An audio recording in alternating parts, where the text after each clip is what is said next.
Bonjour à toutes et à tous. Je suis Florence Trouche, directrice du business pour Facebook et ses plateformes en France. Je suis ravie d'être parmi vous aujourd'hui avec Amélie Oudéa, avec qui j'ai noué et nous avons noué particulièrement un partenariat très intense depuis un moment, mais encore plus intense pendant ces périodes de Covid.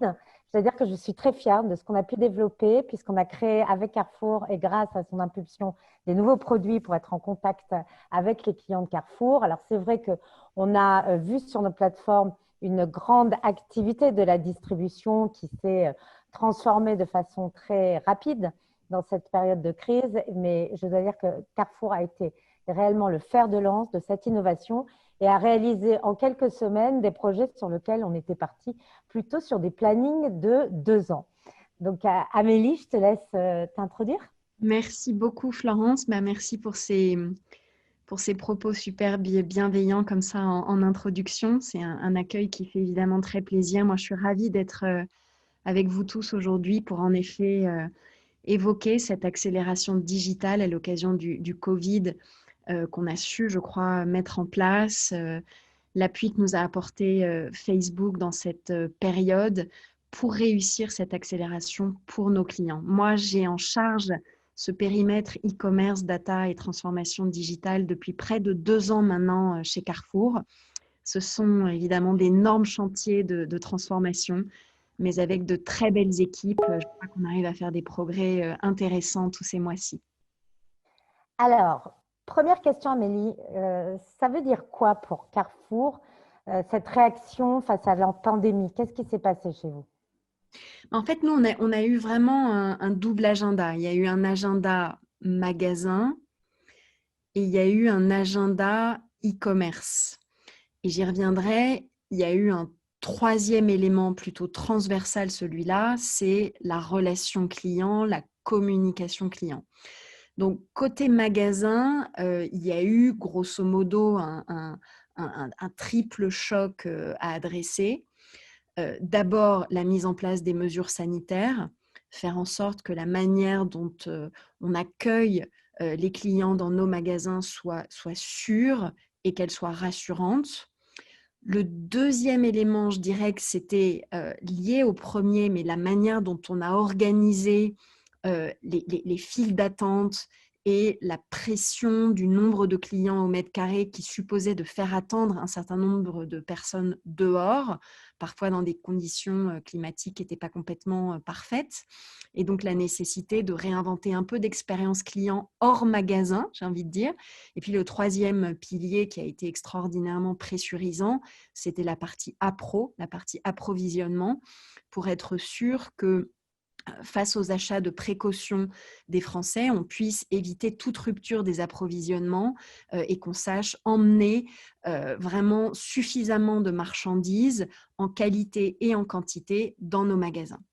Donc, première jambe extraordinairement complexe et exigeante, celle des magasins. La deuxième, l'e-commerce, où là, j'ai envie de dire, on a dû être présent à deux niveaux. Le premier, c'est notre e-commerce classique, les drives, la livraison à domicile, où il a fallu rescaler nos capacités de préparation des commandes, de livraison des commandes, mais il a fallu aussi sortir de la boîte logique, sortir de ces chemins classiques du drive et de la livraison à domicile pour inventer de nouveaux produits, de nouveaux services, de nouvelles façons d'aller vers le e-commerce. Donc c'est ainsi qu'on a développé par exemple un nouveau produit qu'on a appelé les essentiels Carrefour, qui étaient des paniers très simplifiés avec une mécanique d'abonnement pour sécuriser les Français sur la régularité de leur approvisionnement e-commerce. C'est là aussi qu'on a accéléré sur les courses à la voie avec notre partenaire Google pour essayer de faire en sorte que des gens qui n'auraient pas l'habitude du facteur digital puissent commander de manière beaucoup plus simple, beaucoup plus intuitive à la voie. Et puis le dernier exemple que j'ai envie de donner, c'est celui des commandes par téléphone. Il n'y a pas eu que le digital sur le e-commerce. On a réinventé ces canaux un peu plus anciens de commandes par téléphone, notamment pour les publics seniors. Et puis, je l'évoquais tout à l'heure, le troisième élément de ce combat d'adaptation au Covid, ça a été notre communication client, notre relation client, puisqu'il s'agissait moins de communiquer évidemment sur des prix, sur des promos pour faire venir des gens en magasin ou de faire venir des gens au e-commerce, puisqu'on avait cette chance, cette opportunité d'avoir des flux de clientèle très, très, très nourris, très importants. Mais l'enjeu était plutôt d'avoir des messages rassurants, de donner de la visibilité sur ces enjeux d'approvisionnement, sur nos horaires d'ouverture, sur les aménagements apportés à ces horaires d'ouverture et de créer au fond un écosystème qui soit le plus rassurant possible en termes de communication. D'accord. Alors du coup, au-delà moins besoin forcément de communiquer sur les promotions, qu'est-ce que ça a changé chez toi dans ta stratégie de communication? Est-ce qu'il y a eu un impact majeur à cause de cette période? En fait, ce qui a été très intéressant pour mon équipe digitale, c'est que, étant un petit peu moins pressurisée sur justement cet enjeu de communiquer avec des catalogues ultra récurrents, ultra rapides, avec une très très forte pression commerciale, c'est qu'au contraire, comme on avait un petit peu moins de pression sur ce terrain-là, on a pu prendre le pas de recul avec vous, de réfléchir justement aux nouvelles façons de communiquer, cet élément se croisant avec deux autres aspects. D'abord, le fait que, compte tenu des difficultés de la poste, il était beaucoup plus compliqué d'avoir un adressage postal de nos communications. Et enfin, le fait que nous, on avait un peu un précédent au sein du groupe Carrefour avec le Brésil, qui avait déjà amorcé une très forte digitalisation de ces catalogues, de ces façons d'interagir avec les clients autour de nos offres et de nos promotions. Et j'ai envie de dire, le fait d'avoir un petit peu plus de temps et un petit peu moins de pression, donc la capacité à prendre ce pas de recul, un exemple au sein du groupe qui avait fonctionné, plus ce facteur conjoncturel lié un peu à la fermeture du canal postal, ça nous a mis en situation d'accélérer sur la digitalisation des catalogues. Tout à fait. Et est-ce que tu peux partager l'exemple, par exemple, ce qu'on a pu faire avec toi sur Messenger? Oui, je crois qu'on va pouvoir se faire tourner une petite vidéo ensemble pour regarder ça en images. Mais en fait, dès avril, grâce à vous, grâce à toute l'équipe de Facebook, on a pu mettre en place cette mécanique de digitalisation des prospectus à partir de Facebook et à la fois sur Messenger et sur WhatsApp. Donc là, en fait, on voit le début de l'expérience qui démarre de manière assez naturelle avec une pub sur Facebook. Donc, vous envoyez là un exemple. On arrive, voilà, vous voyez Carrefour, découvrez les catalogues. Et hop, là, on clique, on bascule en un temps sur Messenger. Et là, vous voyez, vous découvrez à l'écran l'expérience avec un chatbot au bout des doigts et qui vous permet de consulter le catalogue de votre choix. Donc là, on voit Jardin d'automne, le catalogue mainstream de mon magasin. Vous allez rentrer votre code postal, donc là, 75 014, et ça va vous donner, pour les magasins qui sont autour de chez vous, dans le 14e arrondissement à Paris, par exemple, là, vous voyez Paris-Brune, Montrouge, Alésia. Là, vous cliquez sur « Oui, ça, c'est bien mon magasin », en l'occurrence Market Paris Procession, et ça va vous donner l'accès au catalogue de votre magasin avec vraiment vos produits, vos promotions, les prix qui vous sont proposés de manière extrêmement personnalisée. Donc là, on retrouve la petite interface avec notre partenaire Alcméon. Et là, vous découvrez l'expérience en fait interactive avec les quelques clics et qui vous permet de retrouver sur une interface qui est hyper conviviale, colorée, sympa, l'ensemble de l'accès à ce catalogue qui est si prisé de nos clients. Donc, c'est vraiment d'une fluidité totale. Moi, ça me fait toujours extrêmement plaisir de voir à quel point c'est intuitif, rapide. On a exactement la même fluidité d'expérience sur WhatsApp où il suffit de flasher un QR code et vous allez avoir un petit message sur WhatsApp qui s'affiche. Bonjour, je veux découvrir mon catalogue. Vous envoyez comme si vous envoyiez un petit message à Carrefour et là naît une interaction avec notre entreprise pour découvrir ces catalogues de manière, encore une fois, extraordinairement fluide, interactive, rapide. On revient peut-être à l'écran des résultats, parce que je crois que c'est ça qui est important. Cette expérience, elle nous donne du reach, elle nous donne de la capacité de ciblage et elle nous donne de l'efficacité. Vous voyez qu'on a réussi, dans ce test qu'on mène depuis avril, à déjà toucher plus de 11 millions de personnes, à lancer avec le chatbot que vous avez vu plus d'1 million de conversations. Et ce qui est très intéressant pour nous, c'est de voir le temps passé par nos clients sur la consultation de ce catalogue qui est de 3 minutes 45, vous le voyez à l'écran, et qui est vraiment le signe que les gens y trouvent leur compte, qu'il y a dans cette interactivité la capacité à repérer les bonnes promos et les prix qui intéressent nos clients. Alors, comment vas-tu continuer cette transformation digitale et quels sont tes grands chantiers avec Facebook? Alors, on est vraiment, nous, je le redis parce que, vous savez, la digitalisation du prospectus, c'est quand même un peu un des serpents de mer de la grande distribution. Et avoir déjà atteint ce niveau de performance en si peu de temps, c'est extraordinairement encourageant. Donc, on va vraiment poursuivre dans cette direction. Après, on a évidemment d'autres besoins. D'abord le e-commerce, j'ai envie de dire, et ensuite le service client. Pour citer ces deux-là, après, il y a des choses sur les créas, il y a des choses sur ce qu'on va continuer à avancer ensemble, sur la manière dont on peut mieux valoriser nos données. Mais j'ai envie de dire, nos deux chantiers prioritaires avec Facebook dans les semaines à venir, c'est celui du e-commerce et c'est celui du service client. Sur le e-commerce, je crois que vous connaissez l'ambition du groupe Carrefour.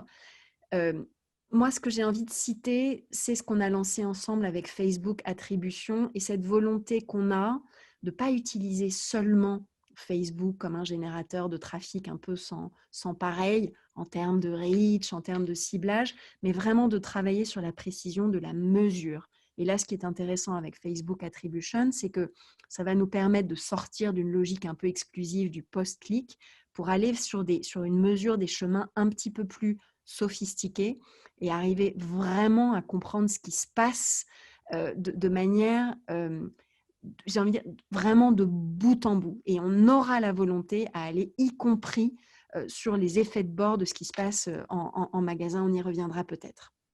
Donc, ce chantier du e-commerce, de la qualité de la mesure avec Facebook Attribution. Et puis, l'autre chantier majeur dans notre groupe, c'est celui du service client. Là, vous avez probablement suivi le changement de gouvernance à la tête de Carrefour France, où c'est un Libanais, un franco-libanais, Rami Baïtier, qui est un très, très grand expert du service client, qui a été nommé à la tête de l'entreprise pour nous permettre d'accélérer sur ce volet où on a un appétit énorme de progresser. Alors justement, comment vos clients peuvent-ils utiliser notamment Messenger pour interagir avec l'enseigne Carrefour? Alors, on a vraiment l'ambition d'améliorer notre NPS, notre Net Promoter Score, qui fait la différence entre les gens qui promeuvent l'expérience avec la marque Carrefour et celles qui en sont les détracteurs, et de travailler sur chaque détail de l'expérience, qu'elle soit sur le e-commerce ou en magasin. Et une partie importante de cette expérience, c'est l'ensemble des questions que posent à nos call centers de service client, nos clients qui ont besoin de se faire rembourser un produit, d'avoir une explication sur une promo, d'avoir une explication ou une demande de remboursement sur un éventuel manquant dans une expérience e-commerce, d'avoir une explication sur la manière dont telle promotion sera déclinée dans leur magasin. En fait, il y a toute une série de besoins assez simples, assez basiques qui s'expriment à nos équipes du call center et on veut à la fois qu'ils soient de plus en plus efficaces dans la réponse à ces interrogations, mais aussi gagner en efficience. Et donc là, l'intérêt de recourir à des chatbots et avoir une part d'automatisation croissante sur des besoins simples, c'est vraiment le chemin que nous suivons avec l'aide de Facebook. Donc là, on a vu défiler à l'écran une petite expérience, on peut peut-être la rejouer, et qui montre pour ce qu'on appelle CLCV, c'est-à-dire Carrefour livré chez vous, ce que peut vouloir dire cette automatisation. Donc là, on get started et là, on retrouve les actions concrètes, sécurité en magasin, livré chez vous. Vous avez une question sur le service CLCV, choisissez une rubrique et là, on va prendre décaler ma commande. Finalement, je ne pourrais pas être chez moi entre midi et 14 heures. Je veux finalement replacer plus tardivement ma livraison. Eh bien, je peux effectuer ça. Ça m'emmène directement sur carrefour.fr et là, je vais pouvoir ajuster mon module où j'ai rentré mes horaires de livraison et en quelques gestes, avoir cette automatisation. Donc pour l'instant, on a encore un petit nombre d'expériences qui sont automatisées de bout en bout, mais c'est clairement l'horizon qu'on se donne pour, encore une fois, tout ce qui est simple et fluide, mais avec toujours la faculté de pouvoir décrocher et retrouver un humain dans ce service client. Il n'y aurait rien de pire que de déshumaniser notre expérience et on y est évidemment extraordinairement attentif. Merci Amélie. Je dois dire que Carrefour, dans cette expérience de l'usage des messageries, que ce soit pour le commerce ou le service client, est très, très en avance par rapport à tous les grands acteurs et même, je dois le dire, également au niveau mondial. Donc, on est très, très fiers parce que, en fait, ça a l'air très simple. C'est la fluidité dont Amélie parlait, mais sans, je dirais, l'énergie et l'enthousiasme d'Amélie et ses équipes, ça n'était pas possible parce que derrière tout ce que vous voyez, il y a énormément de travail, également sur le back-office, également sur l'organisation des entrepôts, des services de livraison, et tout ça en si peu de temps. Donc, une fois de plus, comme quoi, même les gros peuvent être ultra rapides. Donc, encore bravo à vous et on continue. Non, merci de ces mots, c'est formidable. Moi, j'ai en effet beaucoup de chance. J'ai beaucoup de chance d'appartenir à un groupe qui a vraiment décidé de réussir sa transformation digitale. J'ai beaucoup de chance d'avoir les équipes que j'ai, qui sont extraordinairement expertes et motivées, qui ont ce sens client, et puis des formidables partenaires. Je crois que vous nous avez apporté vraiment tout l'appui dont on avait besoin, une fluidité, une capacité à se dire les choses, une capacité à fixer ensemble constamment des roadmaps, à les nourrir. Et tout ça, ça vaut de l'or. Donc, moi, j'essaie d'être à la hauteur de ça. Merci Amélie. Merci à vous tous. Merci beaucoup.